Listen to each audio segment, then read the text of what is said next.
Now ఇప్పుడు మనం agile principles అనేది తెలుసుకుందాం. సో గుడ్డిగా గుర్తుపెట్టుకోండి, ఎజైల్ ప్రిన్సిపల్స్ టోటలీ 12. సో ఎక్కడ అడిగినా ఎవరు అడిగినా totally 12 principles, that's it. Then so ఇందులో what are the major or what are the principles? First one ఏంటంటే సాటిస్ఫై కస్టమర్స్. మన కస్టమర్ని సాటిస్ఫై చేస్తేనే వాడు మనకి ప్రాజెక్ట్ ఇస్తాడు, లేకపోతే ఇయ్యడు. So that is the first thing. Then so you need to trust your team.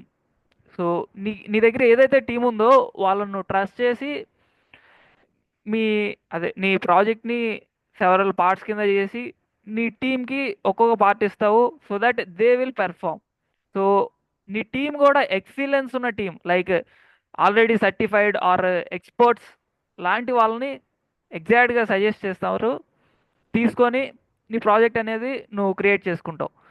And నీ ప్రాజెక్ట్ క్రియేట్ చేసిన తర్వాత నువ్వేం చేస్తావు, ఫేస్ టు ఫేస్ కాన్వర్జేషన్ పెట్టేసి నీ క్లయింట్ తోటి నువ్వు ఒకసారి నీ ప్రాజెక్ట్ అనేది చూపిస్తావు. సో వాళ్ళు ఏం చేస్తారు, చేంజెస్ ఆఫ్ కోర్స్ ఖచ్చితంగా చెప్తారు. ఆ చేంజెస్ని మనం ఏం చేయాలి, వెల్కమ్ చేయాలి. So welcome changes requirement. Then so ఆ చేంజెస్ని ఎలా సింప్లిఫైడ్గా మనం చేయాలి, లైక్ ఓవర్ బర్డన్ని ఎలా అవుట్ చేయాలి, లైక్ సో మ్యాక్స్ ఎక్కువ వర్క్ చేయకుండా తక్కువ వర్క్లో ఎలా ఆ చేంజెస్ని మనం అచీవ్ చేయాలి అనే టాస్క్ అనేది మనం ఒక సెల్ఫ్ ఆర్గనైజ్డ్ టీమ్గా డిస్కస్ చేసుకొని by using your excellence you will perform it, and again you will deliver your product frequently, like working సాఫ్ట్వేర్ని మనం డెలివర్ చేస్తాం. సో ఈ working software is nothing but their primary measurement of the progress, like project ఎంతవరకు అయింది అనేది వాళ్ళు consider చేసుకుంటారు.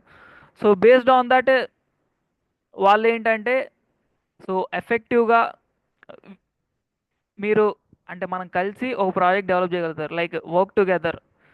ఇండివిజువల్గా వాళ్ళు చెప్పిన రిక్వైర్మెంట్స్ తీసుకొని చేసేదానికంటే సో వాళ్ళతోటి మీటింగ్ పెట్టుకొని వాళ్ళతోటి like clients and business people as well as developers కలిసి పనిచేసినప్పుడు మనకేంటంటే అవుట్పుట్ అనేది బాగా వస్తుంది. అండ్ స్పాన్సర్స్, డెవలపర్స్, యూజర్స్ వాళ్ళందరూ లైక్ కాన్స్టెంట్ పీస్ అనేది మెయింటైన్ చేయాలి. So then only what do we do at the end, the most effective are so ఆ టీం అంతా కలిస్తేనే ఎఫెక్టివ్గా మనం మన ప్రాజెక్ట్ని డెలివర్ చేయగలుగుతాం. So these are the 12 principles that we follow in agile. So that's about this. So totally ఎజైల్లో ఎన్ని ప్రిన్సిపల్స్ ఉన్నాయంటే 12. So those are nothing but these.